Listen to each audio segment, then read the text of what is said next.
Hello, welcome to Market Avenue. My name is Edward Nyakon. Development Bank Ghana would formally be adored tomorrow by President Akufo-Addo in Accra here. The bank seeks to provide long-term investment or long-term capital to SME operators in the country. But the difference between this bank and the other banks on the market is that Development Bank Ghana is going to be a wholesale bank. In other words, it's not going to deal directly with customers.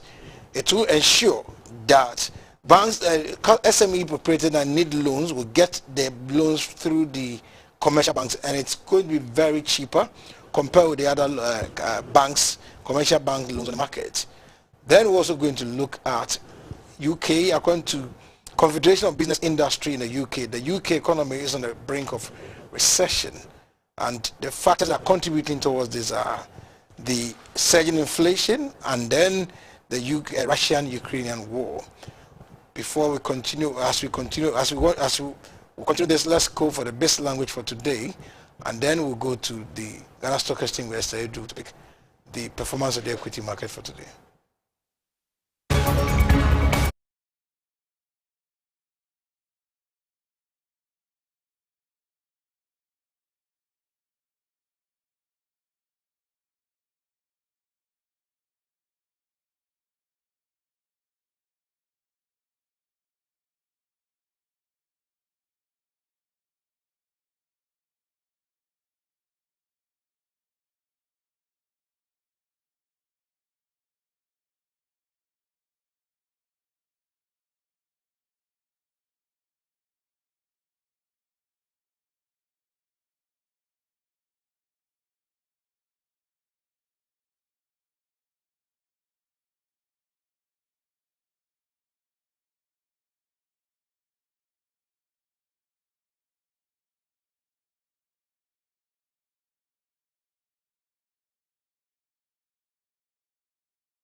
Let's go straight to the Ghana Stock Exchange with Esther Edu standing by to give us an assessment of the performance of the equity market for today. Esther, you're welcome. Thank you, Edward.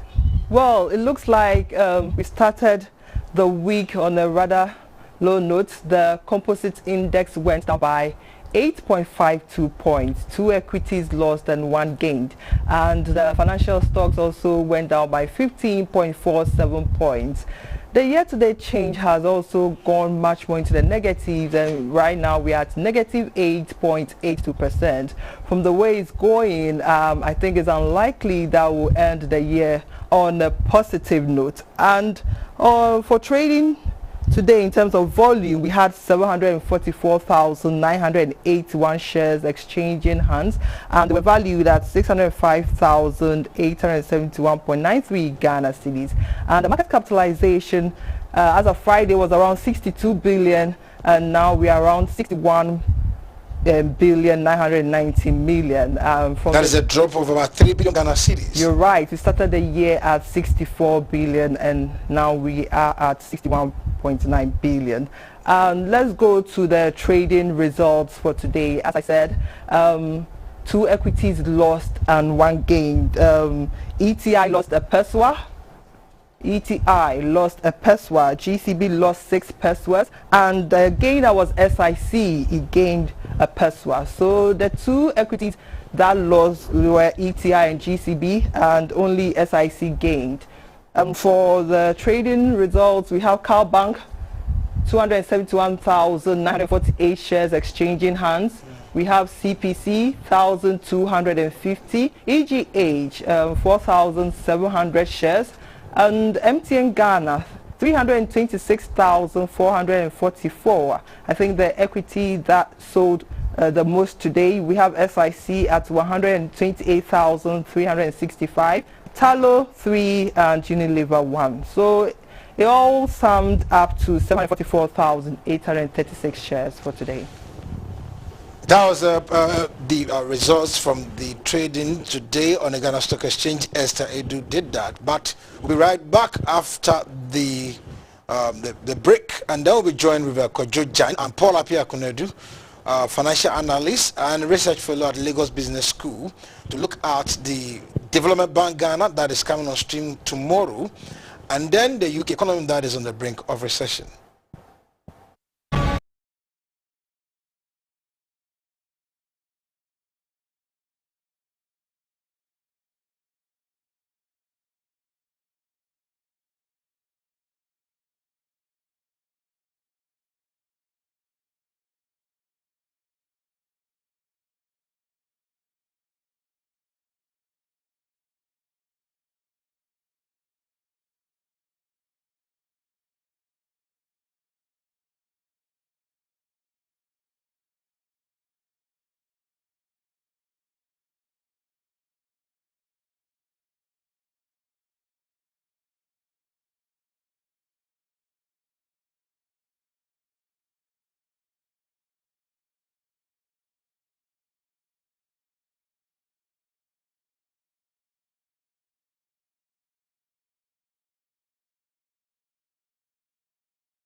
Hello, welcome back. Now we're going straight to the UK and Italy to talk to Palapia Kunedu and Kojo Jan to find out more from these gentlemen as to why the need for a development bank in this country.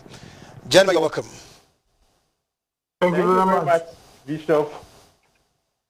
Congratulations, Paul, for your doctorate in economics. Thank you very much. Thank you very much. In sustainable development. That is business and sustainability. Oh, yes. Okay. Great. Congrats once again. Kojo, let me start with you. Why does Ghana need a development bank? Why do we need a development bank at this time of our development?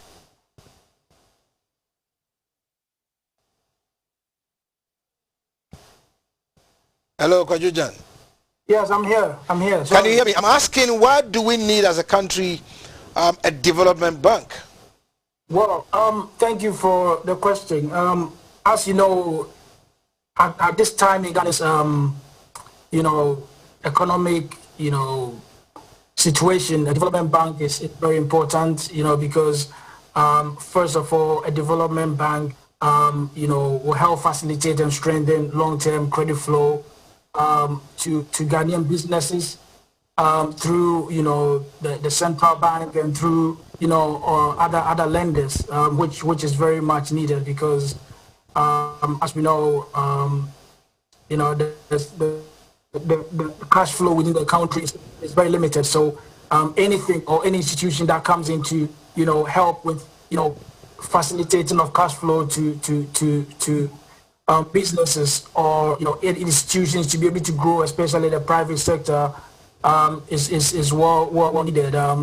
And of course, with the government's, one district, one factory, I think that, having a development bank, is a step in the right direction, because development banks, as we know, are supposed to help, empower, banks and entrepreneurs through, financial innovation and all and other advisory services. So it's not just having a development bank to help with cash flow, but also, they also help with, the growth of the industry through the advice, advisory services to be able to strengthen the ecosystem in which, businesses operate. So I think that, it's good news, and hopefully, the money that has been set aside, which is, or the seed money of 250 million is put to good use, and of course, we hope that much more happen in the future. All right. Paul, the Development Bank Ghana says it's going to focus on SMEs. Why SMEs? Yeah, I think it is very important to note that SMEs contribute more than 80% of Ghana's economy. And most of these small businesses operate in the informal sector. That is, they are not registered businesses, they are not regulated. Most of them do not even keep books of accounts, and so it's even difficult to track their performance. Because of these challenges, it is very difficult for the SME sector, which makes up an integral part of Ghana's economy, with regards to contribution to GDP, contributing about 40%, And in terms of employment, employing more than 80% of the labor force in Ghana, it is difficult to attract funding from the traditional banks or the commercial banks. And so it is very important at this point for us to find innovative ways of financing these SMEs and to provide them long-term, low-interest patient capital that they need to be able to grow, to be able to build their capacity so that they can pay back these loans to continue to support other sectors. Now, on the side of supply, on the side of the banks, banks mobilize savings from the public and they have to pay back when the customers want to withdraw. And most of these monies are short-term. And so the banks cannot use such money to provide long-term capital to SMEs. So there's a mismatch between the supply of loadable capital and then the demand in the area of SMEs. And so the Development Bank, the Development Bank Ghana would break this gap in the financial space of Ghana. Great. So if I'm an SME operator and I'm looking forward to do business with this bank, what do I do? Kojojan.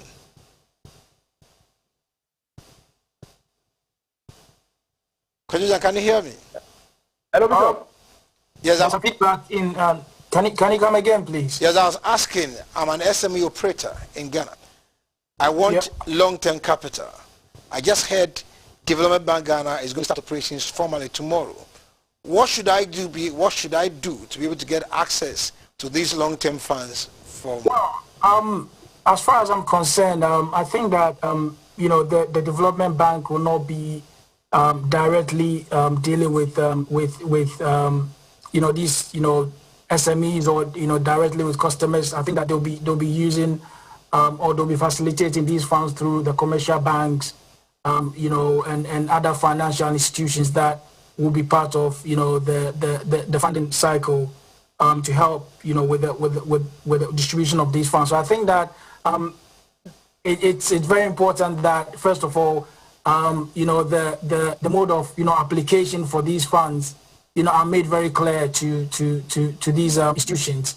The banks that they need to go to, is it just the commercial banks or other private banks to be involved? So I think that is where information needs to be put out there, because I'm sure most people are very excited about having a development bank with money available, but then you can't just walk into the development bank and say, I want X amount of money, I'm coming for a loan. So I think that as far as I'm concerned, mostly to the government finance agencies, but then the government or the website of the company or the development bank needs to make it clear, how people can apply and what kind of what businesses or institutions that they are actually targeting. We know they are targeting SMEs, but is it every SME or are there specific SMEs that they're targeting? So I think that this is the most important aspect of it. But as we know, it will not be directed through the development banks. All right. If Paul can hear me, Paul, can you hear me?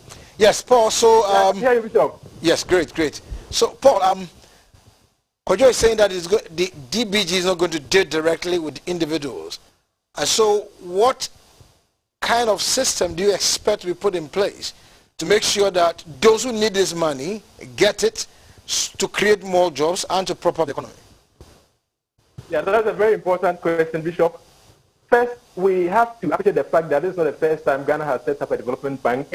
In 1975, we have the Agricultural Development Bank. We had the Bank for Reconstruction and Industry, which later became the National Investment Bank. Now, all these institutions, which were very crucial, collapsed along the line. And there are reasons that led to their collapse. And so to be able to avoid falling into that trap, I think, one, it is important that we establish transparent screening processes to select qualified businesses that have high growth potential, not businesses that are affiliated to those in the corridors of power, not those who know people in power, not businesses affiliated to a particular political party. Two, we should do well to partner with business incubating setups, such as Pestua One. What these business incubators do, aggregate the small businesses, help them to access funds, most of these people probably may not be that literate to the point where they can even fill forms to apply for funding. So the business incubators will then support them or provide those kind of intermediation services to help these businesses to access the funds. For instance, at Pesqua One, from 2018, we were able to mobilize over 100 small businesses just within a year in Accra, and we are growing to levels that we can even cover the national space. I think government should resource more of these business incubators, such as Pesqua One, to be able to mobilize the small businesses and, aside financing, build their business capacity, provide training programs to ensure that they are resourced with bookkeeping skills, with marketing skills, with online trading skills, and all other skills that they need to grow aside funding. 2, 3, there should be effective loan recovery plan to ensure sustainability. For most of government schemes, we give money out and we refuse to collect the money. And so with time, it is very difficult to sustain the funds when the initial capital dries up. And so to make it sustainable, I think we have an effective recovery scheme. And I think the banks can do that better. Next, there should be affordability. The loan should be affordable. And then it should also be long-term. As we said, these institutions or these organizations, long-term capital. So if you can provide them loans for, let's say, 5 to 10 years, then they can begin to build up, to grow, get to a point where they are liquid, and then pay back these loans. Next, board of directors must be elected through an open and competitive process. I think that is one of the key things that is collapsing most public institutions in Ghana. We appoint board of directors and CEOs based on affiliation to political parties. And so even when they are not qualified, they find themselves in positions of authority and positions of influence. And these people end up being square pegs in round holes, which contribute to the collapse of most of the development institutions or development finance institutions that we've set up over the years. And so for the Development Bank Ghana to be sustained in the future, board of directors to be selected through an open and competitive process, and they should be selected based on their expertise, based on their experiences, and also based on their integrity. Great. Talking about board of directors, this bank has been funded by the World Bank with $250 million. The European Investment Bank contributed 150 million euros, and then the African Development Bank also topped it up. So they have about $700 million sitting there, and then the government of Ghana with a seed capital of 1.2 billion Ghana cedis. The structure of the board shows that they have a member of the board from AFDB, World Bank, and then the European Union. Why do we have, in quotes, foreigners as board members, in your view? I mean, I think that it all helps with you know, the management of the institution. As you know, Paul was, you know, alluding to the fact that we don't need a board of directors who are first of all going to be, you know, yes men who are going to rubber stamp every decision, you know, or every direction that you know, the government wants to take. And of course, when you have you know, neutrality, it helps with these kind of institutions, because you know, here before, you know, with all kind of other financial institutions that, you know, government, you know, brings up, and then you find out, you know, it's mostly, you know, being run by, you know, government you know, friends and family, I mean, as they say. But if we have, you know, a mixture of experienced people, and I've had the chance to, you know, I mean, have a look through the directors, and, you know, it looks like, you know, a list of people with high experience, you know, people with, you know, more or less to say, you know, their reputation, you know, putting their reputation on you know, on the line in effect. So hopefully we will have a situation where, you know, these different, you know, board of directors, you know, come with, you know, different experiences, with the requisite, you know, background within you know, the finance industry, and then of course, I mean, I've seen that, you know, there are a few of them who have been involved in, you know, other development banks around the world, which helps because they come with, you know, great experience on how to actually, you know, get things, you know, running. So it's in a step in the right direction, and we hope that, you know, there will not be a situation where, you know, because sometimes it starts on a very good note, you bring these people in and then you find out they get frustrated by government,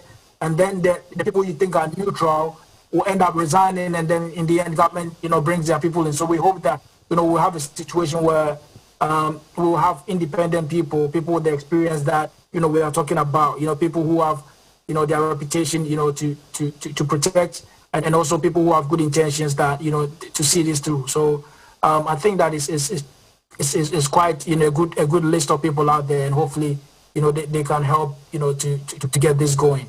All right, Kojo, I told you, the UK now, we told that a liter of diesel is now £2.50, 250p. You are living in the UK. Paul, you are in Italy, just moved from Germany to Italy. Why are we seeing the spike in, hike in fuel prices, and how is that affecting cost of living? Well, as you said, looking at the cost of fuel since February of this year, we've had about 28% increment in fuel. The average cost of fuel in the UK is about £1.88. That's basically the cheapest you can get. It goes up to about £2, and a few pence depending on which forecourts you go to. We are told that especially when you go to the remote areas where it's very difficult to get fuel to, it's quite expensive. Some places are talking about £2.50. There are places in London, especially in places like Chelsea, and where the rich people live, the fuel is a bit expensive there. So I hope they think maybe they can afford it, but in general, there's increment of fuel everywhere. And of course, we are still being told that the Russian-Ukraine crisis is a big factor to it.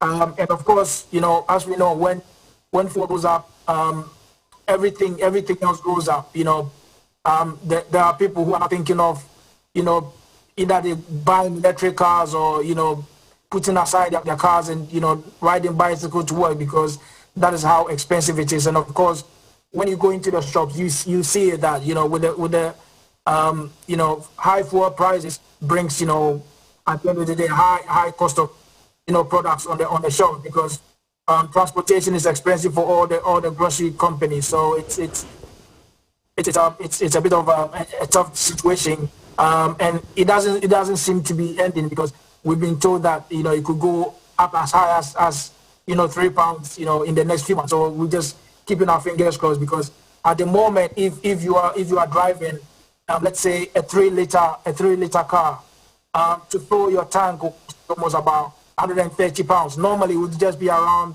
£90 to £95, but it's going as far as £130 to £140, which is a lot of money for most families. So that is the situation in the UK at the moment. Paul, Germany, you've been chatting between Italy and Germany. How is our fuel situation there? Hello, Bishop. Yes, I'm asking you, been shuttling between Germany and Italy. How is the cost, the fuel situation there? Yeah, if I get you right, with regard to fuel, for the past week I traveled from Italy through Austria to Germany and then to Holland. In Holland, the average price was 2.2 per liter. In Germany, it was 2.2.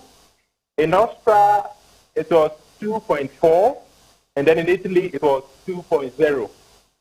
So if you strike the average, what it means is that across the 4 countries, we have fuel per liter hitting about 2.2, which is relatively high, because before the invasion, it was around 1.4, 1.5. And so the cost of fuel has risen quite significantly within Europe. Yesterday, I visited my sister in the Emilia-Romagna region, Emilia to be specific. And she told me that in the morning when she was leaving for work, she bought €30 worth of fuel. Previously, that fuel probably would have taken her to work and back about 3 times. But now, she drove to work and back, and the gauge was almost hitting red.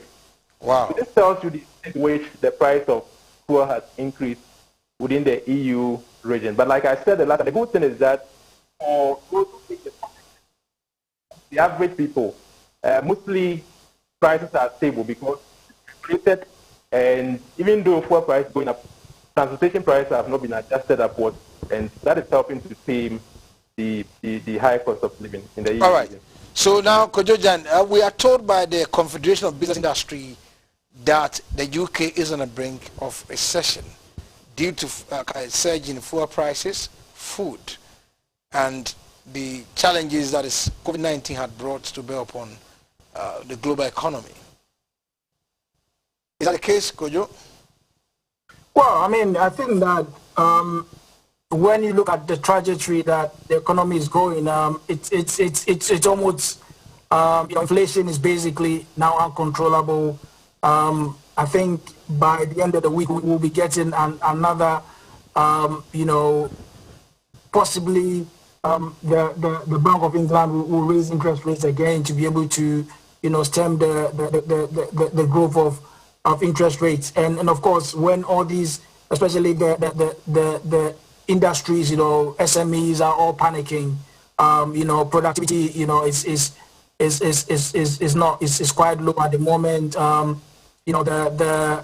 The value chain, as we spoke about, is still not performing as it should. So in general you can actually see the high prices, due to high interest rates, it's borrowing is becoming difficult as well. So it's going in that direction. But the government is saying we are not there yet. But the industry, the moment they start panicking, it affects everything. And so hopefully we don't get that position yet. But with the longer the Ukraine war goes on, and of course when Russia has been also being sanctioned, and for prices are getting to uncontrollable numbers, then of course it's safe to say that we are going in that direction, but we are not there yet. But the government is trying everything they can to be able to stem the tide, and that is the situation in the UK. Things are getting tougher. I think that now a few Ghanaians are saying, oh, now it looks like this thing is global rather than only in Ghana, because they get to see the news going on. And of course, as Paul is saying, the average fuel price in the whole of Europe is about 2 euros. That is not sustainable Right. in the medium to long term. Great. Paul, if I find myself in Ghana and UK is, we've been told that it's on the brink of recession, what does that mean to me? I mean, what will be the impact on my life as a Ghanaian? Perhaps I may have a relative there. Or an import-dependent economy like Ghana, which imports most of these consumer goods, if cost of fuel is going up in the developed regions where we mostly import from, what it means is that the price of the goods that we import will also go up in the medium to long term, and that will be imported into Ghana. So there will be that kind of imported inflation, which will cause further price hikes within the Ghanaian market. And so, like I said the last time, it is very important to brace up for a very difficult period ahead. We pray that things will change, but even as we pray, I think it's very important for individuals, businesses, and institutions to begin to strategize, to look at items they spend on, to look at what they can cut back and save resources to face the difficult period ahead. All right. Thank you very much, gentlemen, for your time. We've been talking to Polapia Kunedu and Kojo Jan. We looked at the recession that we've been told is stemming at the UK and the fuel price hikes in Europe. God willing, we'll come away again tomorrow. This is how we end Market Avenue for today. My name is Edward Nyako.